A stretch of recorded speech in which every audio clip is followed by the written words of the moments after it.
ભોળાનાથ અને પાર્વતી બે જયારે હિમાલય ઉપર હતા ને ત્યારે પાર્વતી માં વિષ્ણુ ભગવાન ને અહીંયા બેહવા માટે ગયા અને વિષ્ણુ ભગવાને મકાન બનાવ્યું હતું.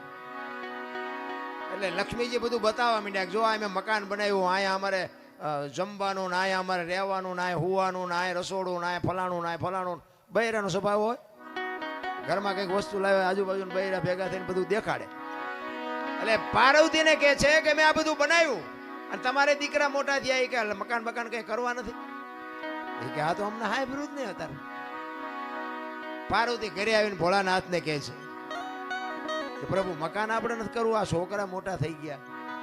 ભોળાનાથ વિચાર કરે ખરું મકાનનું અત્યાર સુધી કોઈ ધ્યાન મગજમાં આવ્યું જ નહોતું, અત્યારે ક્યાંથી આવ્યું. એટલે કે વિષ્ણુ ભગવાનને અહીંયા બેહવા ગઈ હતી, એમને કે સુંદર મજાનું મકાન બનાવ્યું કે આપણે નથી બનાવવું.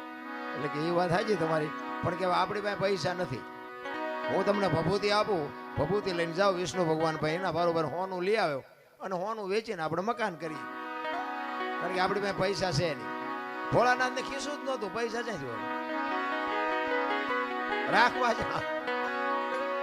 એટલે ભભૂતિ આપીને એટલે પાર્વતી કહે છે કે આટલી ભભૂતિમાં કેટલું હોનું આવશે, કે પણ લઈ તો જાઓ, એટલું તો લઈ આવો, પછી કંઈક આગળ જોઈશું.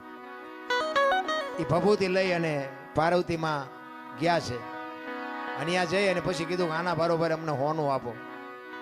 હવે સાબડા મૂકવામાં ભોળાનાથની ભભૂતિ ઊંચી થાય. બાપુ હોનાના ઢગલા મીડ્યા કરવા હો, ગાડા ભરી ભરીને હોનું મીડ્યું જવાનું, સાબડું ઊંચું ન થાય. હવે અહીંયા ઢગલે ઢગલા થયા હોનાના. પછી કે આટલું બધું હોનું જતા ઈંટું પાણાનું શું માથાકૂટ કર્યું, હોનાનું જ બનાવાય નહીં. એ હોનાનું મકાન બનાવ્યું અને વાસ્તુ પૂજન કરવા માટે તેથી સારામાં સારો ને વિદ્વાનમાં વિદ્વાન બ્રાહ્મણ રાવણ, એ રાવણ ને બાપુ અહીંયા વાસ્તુ પૂજન કરવા માટે બોલાયો. એ વાસ્તુ પૂજન કર્યું ને પછી ભોળાનાથ ને તો ખબર, એ તો બાપુ ત્રિલોક નો નાથ, એને ન ખબર હોય. એટલે પેલા પાર્વતી પાસે ગયા કે આ ભૂદેવ ને શું આપશું આપણે દક્ષિણામાં. એ કે એને રાજી કરી દો, જે માગે આપી દે. એ કે જો જે માગશે આપી દે, પછી મારી માએ લોહી ન પીતા. કારણ કે હવે આપણું આપણે એક પ્લાસ્ટર કર્યું હોય તો બૈરું રાજીનું રેડ થઈ જાય, બદલે આખું હોનાનું મકાન એટલે બૈરું રાજી કેટલું હોય. એ કે એને જે જોઈએ આપી દો, પણ એનું મન છે જ નહોતું ભાઈ.